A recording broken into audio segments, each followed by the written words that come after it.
ጣሊያን ሀገር መሄድ የምትፈልጉ ሰዎች ያለምንም አይነት ቪዛ እንዴት መሄድ እንደምትችሉ ልንገራችሁ። የመጀመሪያ ቦሌ ቡልቡላ ምድርን መርገጥ ነው ያለባችሁ።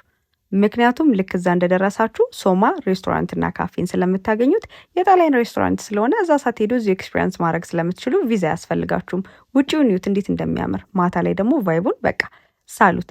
ደስ የሚለው ቤቱ ማለት ነው የተለያየ አገልግሎቶች አንድ ቦታ ላይ በመያዙ ጊዜያችሁንም ገንዘባችሁንም ነው የምትቆጥቡት። ካፌው የተሟላ ነው፣ ውበቱ ጽዳቱ በዛ ላይ። እሱን ሳጨርሱ ደግሞ ሬስቶራንታቸው ውስጥ ሃንድ ክራፍትድ ፓስታዎች ቴላቴሊ በየአይነቱ ከኮክቴል ጋር ታገኛላችሁ። እኛ የጾም ነገር ነበር ያዘዝነው፣ ሳላድና ቴላቴሊያቸው ኡላላ። ግን አንድ ችግር ፈጥረን የወጣ ነው ማለት የቤቱን ሕግና ደንብ ጥሰናል።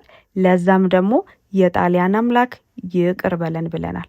አዎ ሚክስ አረግ ነው በቃ አልቻለም። የተደበቀው ፓስታ የመቆራረጥ አመላችን ወጣ አገጠጠ ነው የምላችሁ።